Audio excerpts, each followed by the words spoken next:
Hello, everyone, and welcome to the Paranormal Lens, a team from JOTT-NYX Paranormal who's here to talk to you about different paranormal things. My name is Chad Thomas. I'm the subject matter expert for tonight, along with Jamie Widener and David Aramidi.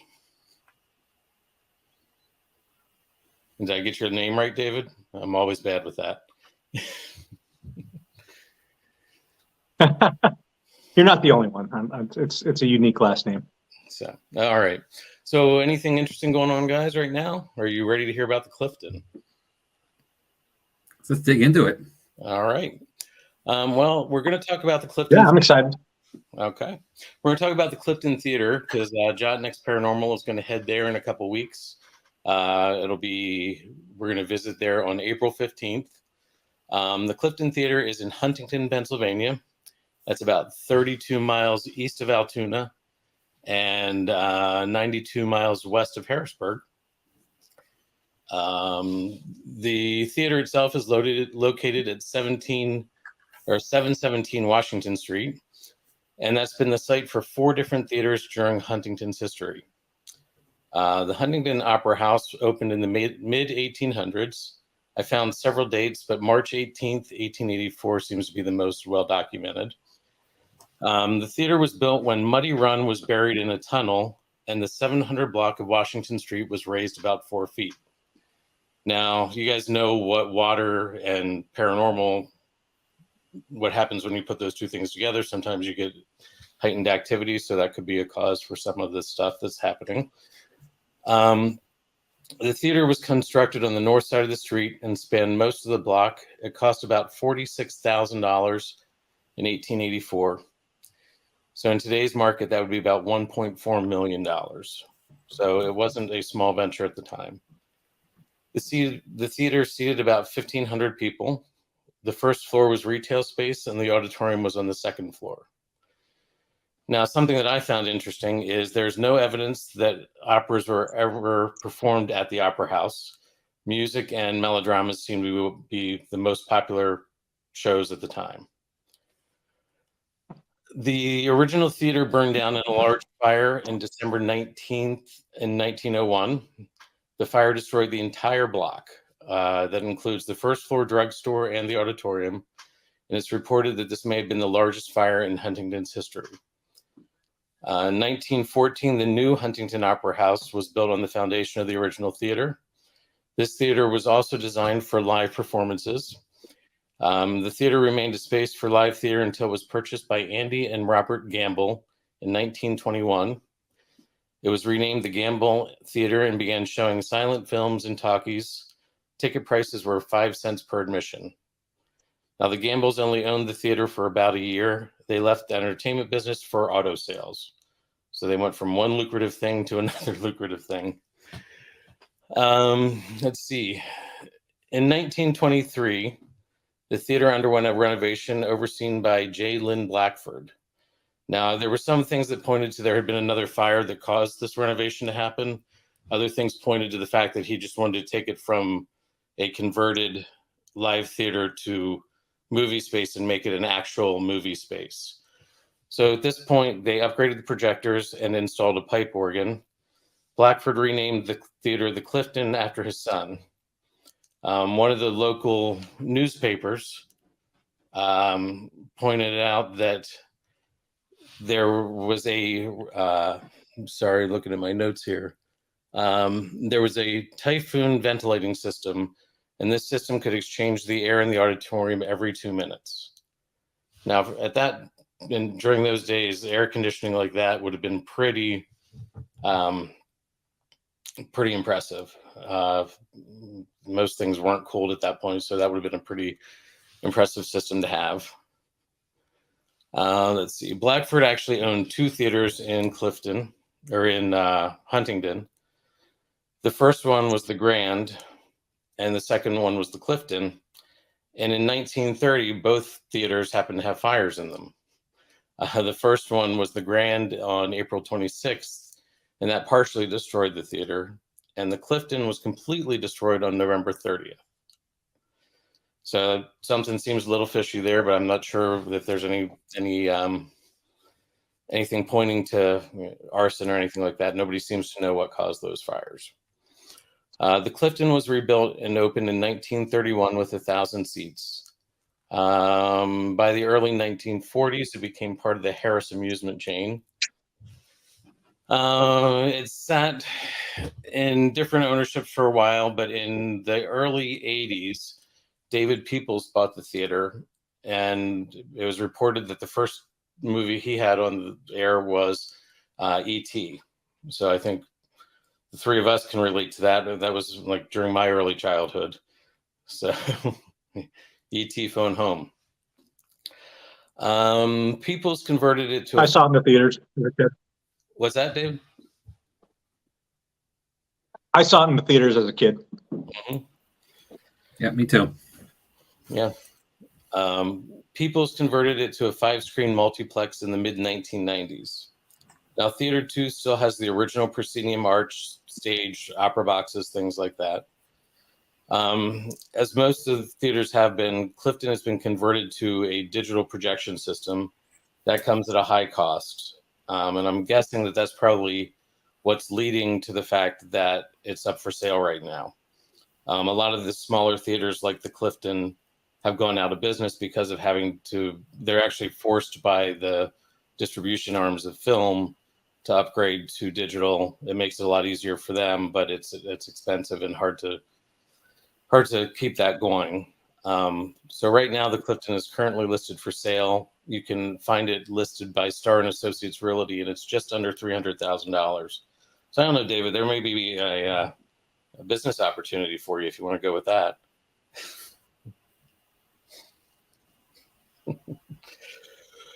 The current owner is hoping to keep movies playing in the theater as long as possible, because right now it's Huntington County's last movie theater. So it's that's that area out in the mountain. Really? Yeah. So they're hoping to keep it going, so there's something to do out there. Now, the Clifton Theater is also home to the Clifton Paranormal. Colin and Ariel run the group. I know, David, you've been in touch with them and talked to them a little bit. We're going to meet with them on April 15th when we go out to the Clifton. I don't want to dig too much into the paranormal side right now, because we, as a group, we sort of like to go in knowing the basics, but not all the details. That way we can see what we can find out. Some things that I've read is there's possibly a child spirit that plays in the lobby. Ariel has seen a woman who, in an area that used to be the dressing rooms, and other people have seen a woman in the lobby walking down the steps in red. Now, Jamie, keep this in mind. In Theater 2, where the stage is, one way to invoke the spirits is to get up on stage and act. So you may need to take care of that for us. I'm going to act like I know how to act. Sure. Let's see. In Theater 1, there may be a spirit that grabs and pulls the hair of female patrons. Let's see. And on the 15th, after we do our investigation, we'll put some stuff together. Then we're going to have Colin and Ariel do our reveal episode, and so they can tell us what they know, and then we can dig into some of our stories and see what we have found out. So I just want to step through some of the pictures that I found. This is the facade of the Clifton. You can see this. It's got that Art Deco period of the 1930s brickwork with the recessed mortar. A lot of relief sculptures and windowsills and things like that. So it was definitely, a hoity-toity theater at the time. This is the lobby. It's still got the original ticket center from the last renovation. Snack bar. This is a view of the number 2 theater with the proscenium arch that's still intact.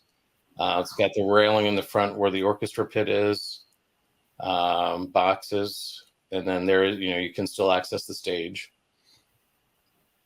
This is one of the other theaters.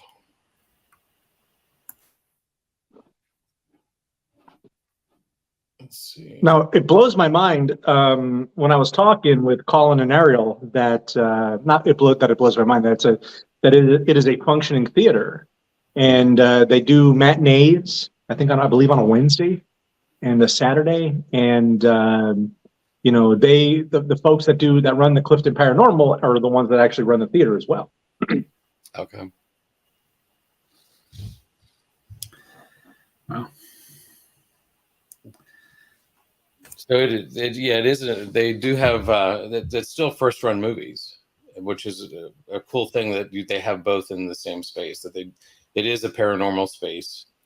I'm sort of drawn to it because I did a lot of work in theaters with my profession, so I'm really looking forward to exploring some of the live theater space in theater too. If we can get up in the catwalks in the attic space, Dave, that you were telling us about off air, I think that'd be really cool to see some of that.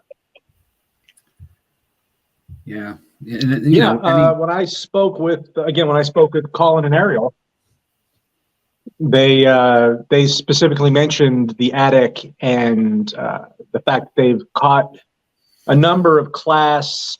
I'm going to get this wrong because I'm not that educated on EVPs, but they've caught a number of very clear EVPs out of the attic, and that they actually, if we wanted to do a live from there, they recommended using the attic. So maybe if we can get them to get on with us on our reveal and our evidence overlook, maybe we can get them to come on from the attic.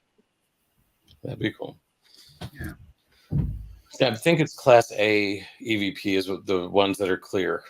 And Yep. It's ABC. Yep. Cool. A is best, B is good, and C is it's there, but not really sure what it is. But there's something.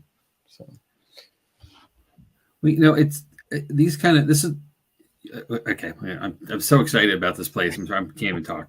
One of the things about theaters, especially theaters that were live, with stage production, is there's so much energy in the place during the production of a show, and the passion of the actors and the cast and the crew. There has to be residual energy there. Like I'm putting something forward. I know that, like an expectation, but we see this in all these older theaters. The conversion of the theaters, the side theaters, or the rest of the building into, 4 other visible studios, it is a necessity because they have to keep the place open. right. But, that home stage 2 or room 2, whatever it's called there is really what strikes my interest the most, because that's where the magic would have happened to put a production on, Mm-hmm. and whether it be a theater production or whether it be a show, something in the spirit, even if it's a musical production, musical being just the artist playing music, Right. there's still a lot of energy in that space. And it would have been a highly trafficked area for guests as well. Mm-hmm. People who love the arts would have spent time there. So I think these places are so cool because of that and the extended history of this place, going way back into the early 1800s. That's just a ton of time Right. to figure what's going on.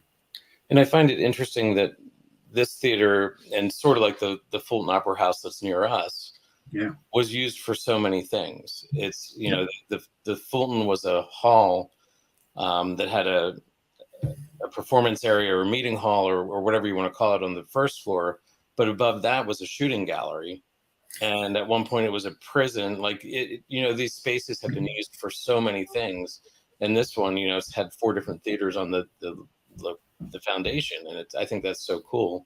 And I do think you get a lot of that residual energy. I think it's the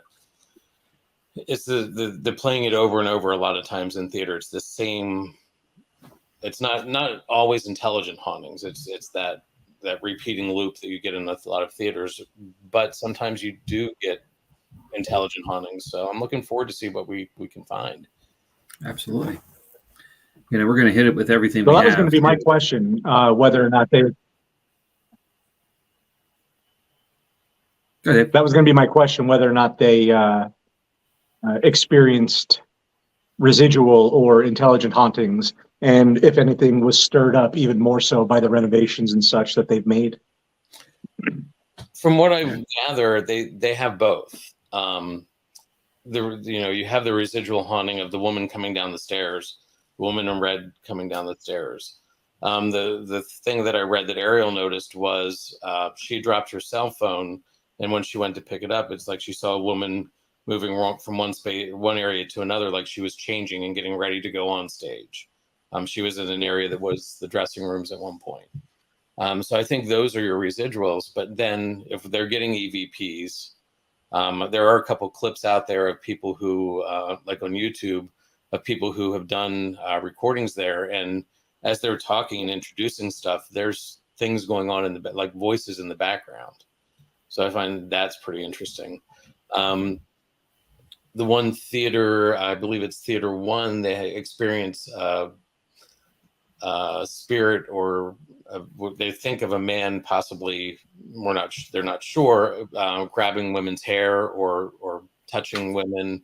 Again, it's mostly they're going after females, pulling their hair, tugging on them, stuff like that. So we'll have to keep that in mind and make sure that we put, Courtney and Melissa in there and see if they get any reactions. So it'll be interesting to see what we find. Yeah, David, it's too bad you're not going to be there. I'd like to see them try to pull your hair. Well,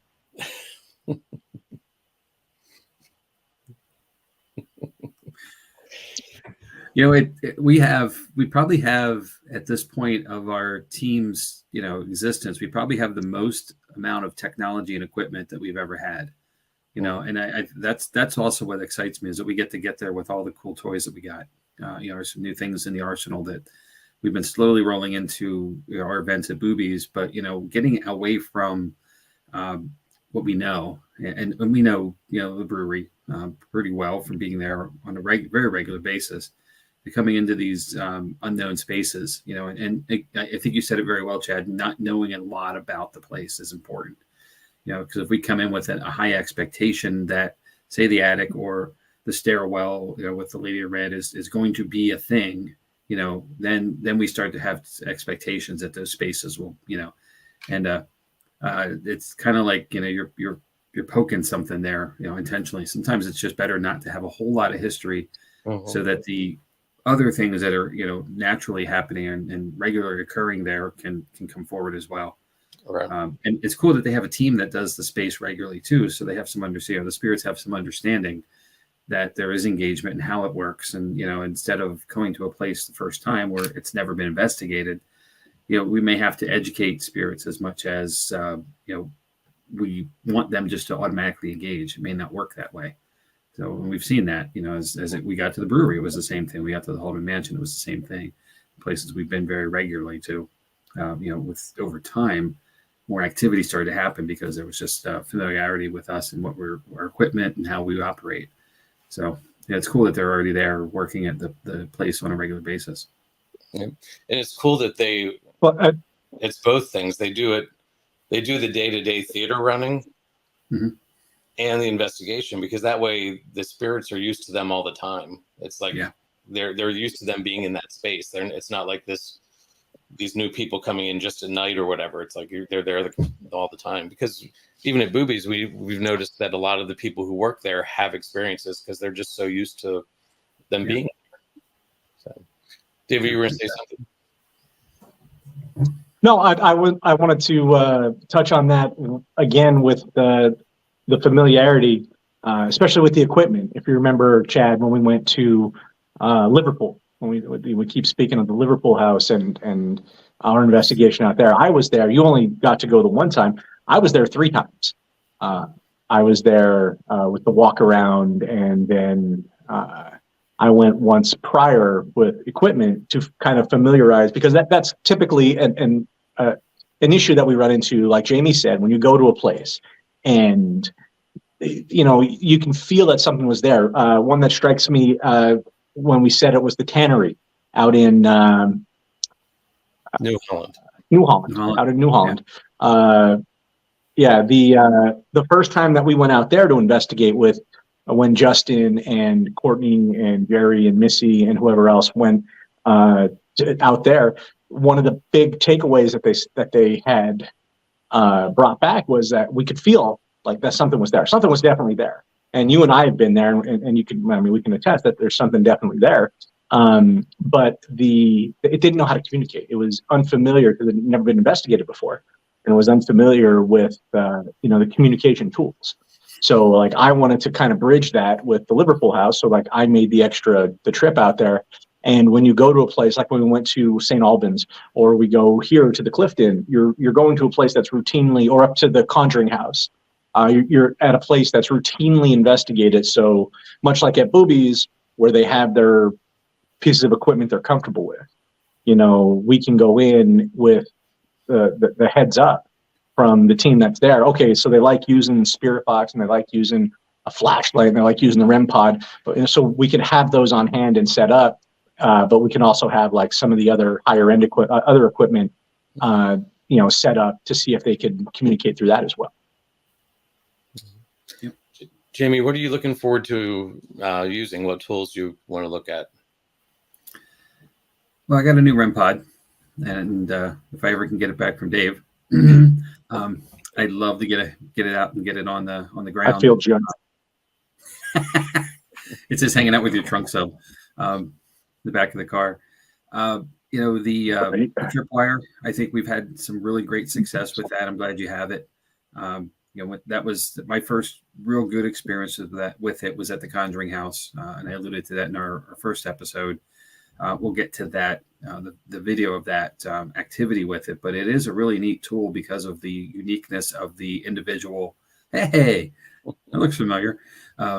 The individual REM pods that are strung together, and how they can interact independently versus, the stationary kind of puck that a REM pod is.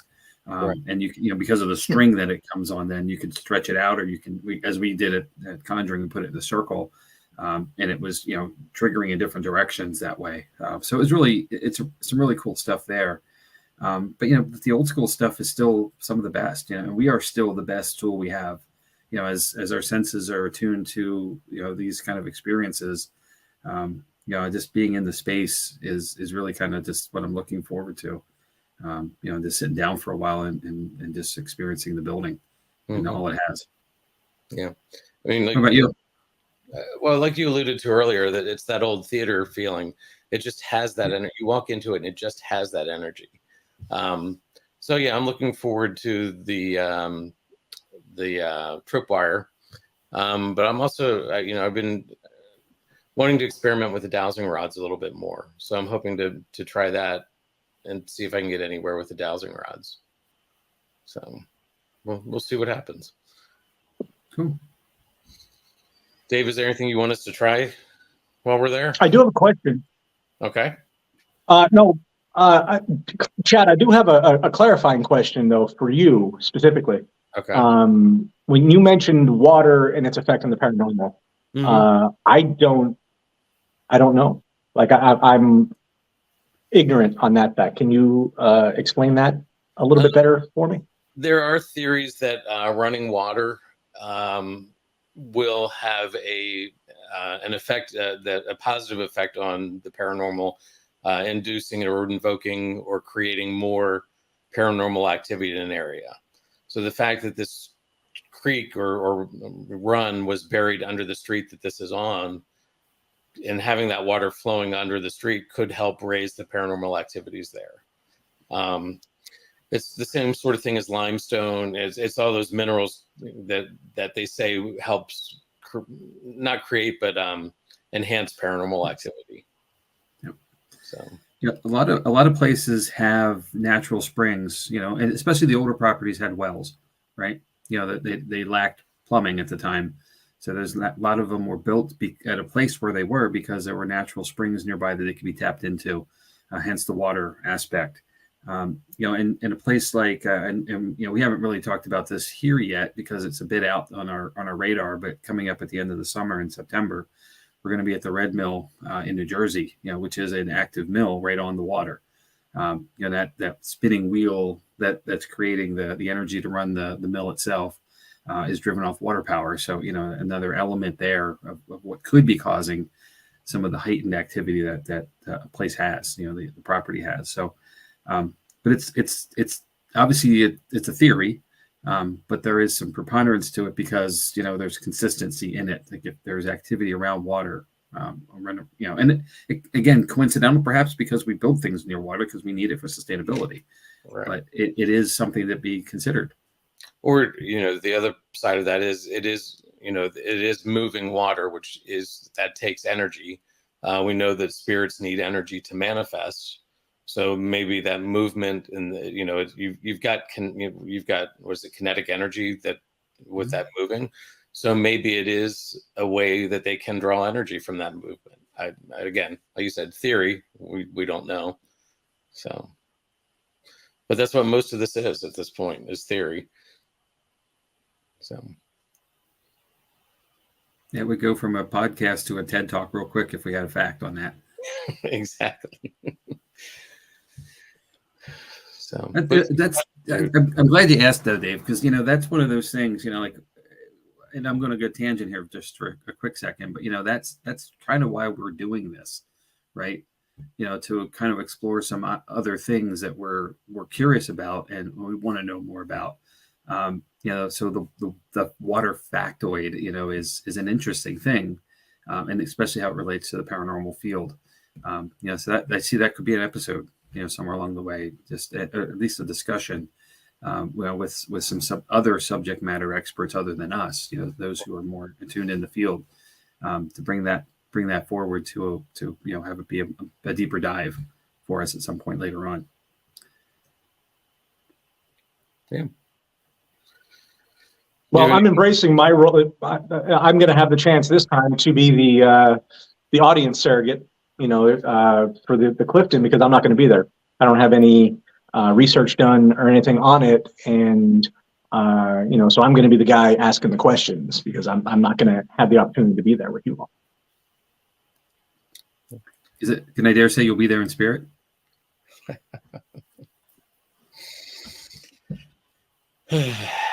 No. All right, then I won't. I missed the applause button, Jamie. Sorry. Yeah, I know. It deserved a boo button or at least a groan. It's all good. So, do you have any other crickets thoughts on the Clifton?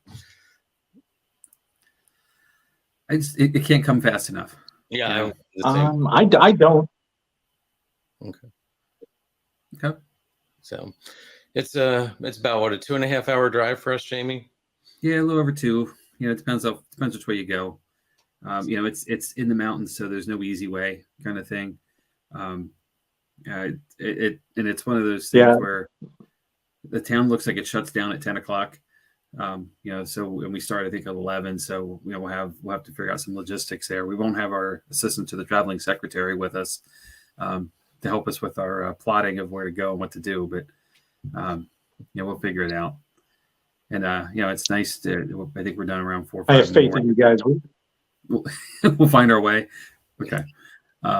We won't lose Jerry. We won't lose Jerry. Yeah, we're gonna have to get him a square or something. Air tag him like a shark. Right. Get those little ear things they put on cattle. Like how we can track him.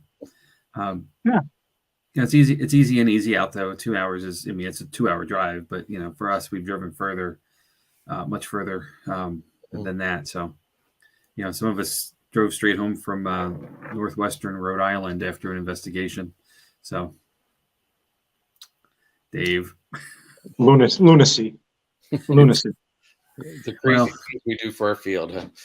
I'll tell you, I slept a bit and then drove. And it's because they didn't have a rundown. They didn't have a rundown Econo Lodge for me to stay in. Upscale Rhode Island was too good. Oh, okay. Well, listen, it takes me back to the days of being a private investigator. Mm-hmm. Oh, this is a story I have to hear.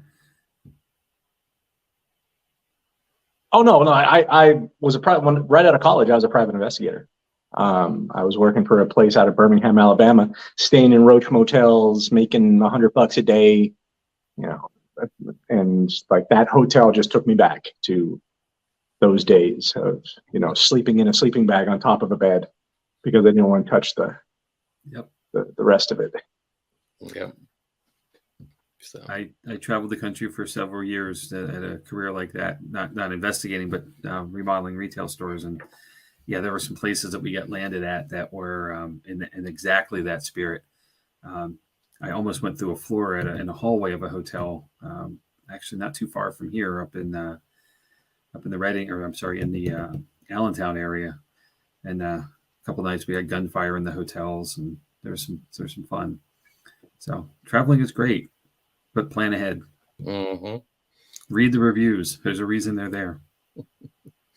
So, okay, well, why don't we go ahead and wrap up the Clifton part of this? Jamie, do you want to talk about some of the other stuff we've got going on coming up? Yeah, we do. Obviously, we've been talking about it all night, but the Clifton on the 15th. So we will be up there all night. So it is a scheduled full investigation, like 11 to 4, 11 to 5, something like that. So we're gonna hit the whole place with everybody minus Dave. So I think 8 or 9 of us are going to be there. So we'll have a couple teams running across the building, and hopefully have a lot of good evidence to bring back on our upcoming episode. On April 22nd, back to the brewery at Boobies again in Mount Joy. So that is open to the public. There is a link below on how to get tickets. You can also go to the Boobies website, boobiesbrewery.com, and then there's a link on their page to get tickets as well.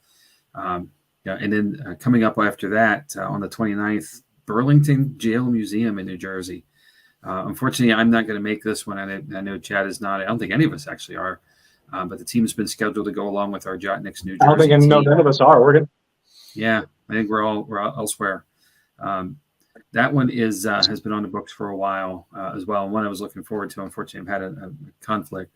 But this is a really cool older place that is now a museum, but was a very active jail and penal system kind of place. I think there's a courthouse attached to it. It's a really big place. So it's neat, and I'm sure we'll get back there again coming up, sometime maybe in the fall or even next year. Back into May, then we're at the brewery again. Then we have a joint investigation with Dover Paranormal. That is a private event, I believe, but one we're going to get to go and work in the brewery, and not as host to an event, but actually dig in and investigate with another team. Those events are always fun as well because you get to learn from others, who are like-minded with us, in mind and spirit perhaps, but have their own tactics and preferences and perhaps different equipment than what we carry. So it's always good to get to work with other teams because it accelerates the learning curve and the experience curve for us, and hopefully they can have some engagement that we might not be able to get at the site. So but again, tickets for the public events the link is there. Please come out and join us at Boobies Brewery. It is a fun night, and we will give you all the tools and tactics you need. I'm sorry, to become a paranormal investigator of your own. Mm-hmm. Okay. Of course, there's always ways to talk with us. Speaking of our investigations, are we going to? Good, Dave. Speaking of our investigations, are we going to touch on our last one in this one, or are we going to do that later on? Let's do that later on. I don't think we've had enough time from the weekend to kind of go through evidence yet. I haven't had time to sit down with anything yet to go through recordings and such. So let's plan that a little further out. So speaking of a little further out with us, the upcoming topics, obviously the Clifton with the background, the history and stuff, that's now. But next week, we were going to be coming to you, and I will be the subject matter expert, or at least try to be. One of the things that's always interested me in the paranormal field is what are orbs. I think we've all seen, some images, certainly a lot of still photography of some glowy object, or many in some cases. Some are moving on videos, so, what is this? And I'm going to try to attack it from a objective perspective, that there is some science behind what could be happening, and there certainly is some paranormal that could be happening. So I'm going to try to walk the line there and give you some information that you may not know, and then some evidence of some opportunities that we've captured and other things along the way. So we can have a discussion about that. And obviously I want to hear what you guys think too, to have a conversation after the reveal that I'll provide you guys. So, and then finally, we're coming back to the Clifton, of course, to wrap up the investigation that we're doing on the 15th. And hopefully we can sit down with the team there at Clifton Paranormal, Ariel and Colin, to kind of sit down with them and like we alluded to earlier on, just kind of have a conversation with them of what's going on with them and give them what we found. Hopefully find something. And obviously, we don't always. So that's hopefully a fair expectation that it might not be a whole lot, but at least we can sit down with other investigators and get a feel for how they're working there and what their experiences are too. So some fun stuff coming up. And then after that, we have yet to decide topics, which we have to sit down and do, of course, because each one of us is going to be bringing a topic to each episode. So we just haven't gone further than that yet, but we will. And some cool stuff. I was going to put David on the spot and see if he has his next topic yet. Hey, you will be up after Clifton Theater, so the review. So no pressure. What are you going to do? What do you want to do? I will, because it's. I want to. Well, I don't know. I don't have anything specifically picked out, but I think I want to do a. I want to choose a place. Preferably somewhere that I've been that the rest of you all haven't. Maybe like Lake Shawnee, or even something a little bit more grand like the Winchester House, or maybe the Shanley Hotel in. Up in New York. Yep. Cool. No, definitely looking forward to those. Yeah. All right. And obviously want to remind everyone we have an episodic program coming up called Ghostly Truth. And it will be a limited series with JOTT-NYX Paranormal. And the first episode is going to be based on a local establishment here in Lancaster County, PA, where we're from, called the Bainbridge Inn. It got ages of history to it. It's a very old property that has been a working bar, restaurant, all kinds. It was a tavern, obviously, back in the day, right along the train tracks that are the major route northbound from the inlet of the Chesapeake Bay all the way up through the northern part of Pennsylvania, right along the Susquehanna River. So it's got a ton of history. Some of the principal stuff is done with it already. Now the editing is ongoing and getting all the stuff queued up just right. But it should not be long until this is available, and we'll talk about it here more to promote it. The JOTT-NYX Paranormal page or our Facebook page and so forth. We'll present it there as well, and obviously all the other social media outlets that we have. So Facebook.com/Jerry and Melissa, which are founders, Jerry and Melissa Keller. TikTok, there's been some cool stuff there.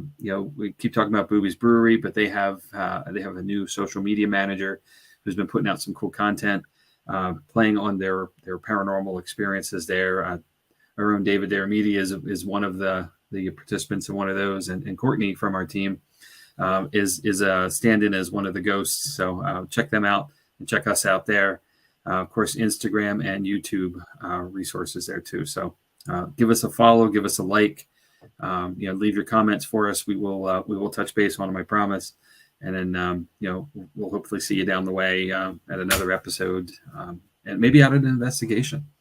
There's certainly a lot of opportunity to engage with JOTT-NYX along the way. We look forward to seeing you. So any final thoughts, guys? No, like you said, Clifton can't come soon enough. I'm really looking forward to it. So yeah, just check another day off the calendar, right? Let's keep it moving. Yeah, you got it. So what day is the Clifton again? The 15th, right? Yep. 15th. Yep. Week from Saturday. 15th. When's our? So awesome. That's well, I'm excited for you guys. I'm also excited to go and do what I'm going to be doing. So it was a trade-off, but I'm looking forward to hearing all about it when everybody gets back. Yep. Oh, you'll know. Don't worry. We'll share. All right. Well, I guess this is where we're going to sign off. So thanks everybody for watching, and we hope to see you down the way. So until next time. All right. Bye-bye. Thank you.